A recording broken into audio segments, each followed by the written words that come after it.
Minasyaitonirrajim. Bismillahirrahmanirrahim. Innal hamdalillahi nahmaduhu wa nasta'inuhu wa nastaghfiruh wa na'udzu billahi min shururi anfusina wa min sayyiati a'malina. May yahdihillahu fala mudhillalah wa may yudlilhu fala hadiyalah. Asyhadu an la ilaha illallah wa asyhadu anna Muhammadan 'abduhu wa rasuluh. Amma ba'd. Muslimin muslimat rahimakumullah. Sebahagian daripada sifat mahmudah, sifat yang terpuji itu adalah syukur. Mengucapkan syukur, berterima kasih kepada Allah Azza wa Jalla di atas nikmat yang telah diberikan, sama ada nikmat yang kecil ataupun nikmat yang besar. Berkata Imam Al-Ghazali dalam kitabnya Al-Arba'in fi Usuluddin, "I'lam anna syukra minal maqamatil 'aliyah wa hiya a'la minas sabri wal khaufi wazuhdi wa ghairiha minal maqamat." Kata Imam Ghazali, ketahuilah olehmu, sesungguhnya syukur itu sebahagian daripada maqam-maqam yang tinggi, dan maqam syukur itu lebih tinggi daripada sabar, khauf, zuhud dan selainnya daripada maqam-maqam yang lain.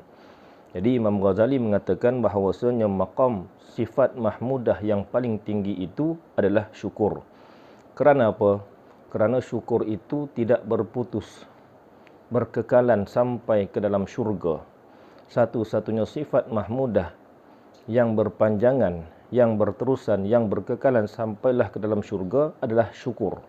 Kerana apa? Kerana orang mukmin ketika mereka di dalam syurga, mereka akan mendapatkan nikmat yang pelbagai dan mereka akan mensyukuri setiap nikmat yang telah diberikan Allah Azza wa Jalla kepada mereka.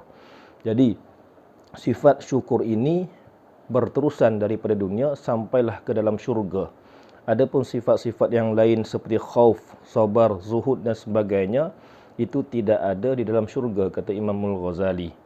Kerana apa? Kerana dalam syurga itu tidak ada azab, tidak ada cobaan, tidak ada ujian. Jadi apa maka bila tidak ada ujian, tidak ada cobaan, maka tidak adalah sifat sabar, zuhud dan sebagainya. Satu-satunya sifat mahmudah yang berkekalan adalah syukur. Kerana itulah sifat mahmudah yang paling tinggi maqamnya adalah sifat syukur. Kerana itulah Allah Ta'ala telah berfirman dalam surah Yunus ayat 10, wa akhiru da'wahum anil hamdulillahi rabbil alamin. Dan akhir dan akhir doa mereka itu, yakni ahli syurga, bahawasanya mereka mengucapkan alhamdulillahi rabbil alamin. Kelebihan syukur banyak, seperti mana yang telah disampaikan kepada kita melalui Al-Quran dan hadis dan kalam perkataan para sahabat dan tabi'in dan awliya'illahis salihin. Sebahagian daripada kelebihan syukur itu seperti firman Allah Azza wa Jalla dalam suratul Baqarah ayat 152. Allah Ta'ala telah berfirman, Fadhkuruni azkurkum washkuruli wala takfurun. Sebutlah akan daku, kata Allah, nescaya aku akan sebutkan kamu. Yani ingatilah daku, aku akan ingati kamu. Bagaimana kita mengingati Allah? Dengan melakukan segala perkara yang disuruh dan meninggalkan segala perkara yang dilarang. Bagaimanakah Allah mengingati kita? Allah akan membalas setiap amal kebaikan yang telah kita lakukan. Kemudian Allah Ta'ala berfirman, washkuru li wala takfurun. Dan bersyukurlah kamu kepadaku dan janganlah kamu kufur. Jadi dalam ayat ini, dalam ayat 152 dalam suratul Baqarah ini, Allah Ta'ala telah menyertakan kalimah syukur dengan kalimah zikir. Yang mana kalimah zikir itu adalah di antara ibadah yang paling besar pahalanya. Seperti firman Allah, wala dzikrullahi akbar. Dan berzikirlah kepada Allah, sesungguhnya amal ibadah zikir itu adalah terlebih besar pahalanya daripada ibadah-ibadah yang lain. Jadi dalam ayat fadhkuruni azkurkum washkuruli wala takfurun. Allah Ta'ala menyertakan kalimah syukur dengan kalimah zikir. Yang mana zikir itu adalah ibadah yang besar pahalanya. Itu menunjukkan bahawasanya syukur itu pun mempunyai pahala yang sangat besar di sisi Allah Subhanahu wa Ta'ala. Sebahagian daripada kelebihan syukur lagi seperti mana yang telah Allah firmankan dalam surah Al-Imran ayat 145. Allah Ta'ala berfirman, wasana jaziz syakirin, dan kami akan balas perbuatan orang-orang yang syukur itu. yakni orang yang bersyukur nanti akan mendapat balasan nikmat daripada Allah Azza wa Jalla. Maka kerana itulah golongan orang yang bersyukur itu tidak banyak. Seperti mana yang telah disebutkan kepada kita dalam surah As-Saba ayat 13, Allah Ta'ala berfirman, wa qalilum min ibadiyasy syakur, dan sedikitlah daripada kalangan hamba-Ku yang bersyukur. Jadi Allah Ta'ala akan membalas nikmat terhadap mereka yang bersyukur, berterima kasih kepada Allah. Tetapi golongan itu bukan golongan yang banyak. Golongan itu adalah golongan yang sedikit. Di antara kelebihan syukur lagi, apabila kita bersyukur kepada Allah, Allah akan menambahkan lagi nikmat kepada kita. Seperti firman Allah Azza wa Jalla dalam surah Ibrahim ayat 7, Allah Ta'ala berfirman, la in syakartum la azidannakum. Sesungguhnya jikalau kamu bersyukur di atas nikmat-nikmat yang telah kami berikan kepada kamu, nescaya kami akan tambahkan lagi nikmat-nikmat yang lain. Jadi kalau kita mendapat satu nikmat, maka bersyukurlah, kerana Allah Ta'ala akan tambahkan lagi di atas apa yang kita perolehi ketika itu. Dan Allah Ta'ala berfirman, ma yaf'alullahu bi'adzabikum in syakartum. Di antara kelebihan syukur lagi, Allah Ta'ala berfirman dalam surah An-Nisa ayat 147, ma yaf'alullahu bi'adzabikum in syakartum. Allah Ta'ala tidak melakukan perbuatan mengazabkan kamu jika kamu bersyukur. Salah satu cara ataupun kaedah ataupun kaifiat untuk supaya tidak diazab, tidak diazab oleh Allah Azza wa Jalla adalah dengan kita memperbanyakkan syukur kepada Allah Ta'ala.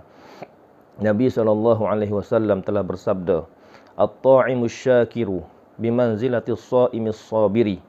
Nabi menceritakan kepada kita kelebihan syukur itu adalah at-ta'imus syakiru bimanzilatis sha'imis sabiri. Orang yang memberi makan, yang bersyukur. Orang yang memberi makan dan dia bersyukur di atas nikmat yang telah diberikan Allah kepadanya, itu menempati seperti orang yang berpuasa yang sabar di atas puasanya. Jadi, orang yang memberi makan kepada orang lain, itu adalah orang yang syukur. Itu pahalanya samalah seperti pahala orang berpuasa yang sabar. Lagi pula sabda Nabi SAW mengkhabarkan kepada kita kelebihan syukur. Nabi bersabda, yunada yaumal qiyamati liyakum alhammadun fayaqumu zumratun fayunsabu lahum liwa. Nabi bersabda, nanti pada hari kiamat akan diseru. Pada hari kiamat nanti akan diseru, bangunlah, ayuhlah, marilah ayolah, bangunlah alhammadun. Bangunlah, marilah orang-orang yang bersyukur, orang yang banyak mengucapkan alhamdulillah kepada Allah Azza wa Jalla.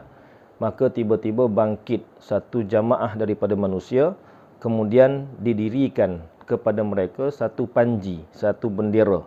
Maka mereka masuk ke dalam syurga dengan segera. Maka sahabat Nabi SAW bertanya kepada Rasulullah, manil hammadun? Siapakah al-hammadun itu ya Rasulullah?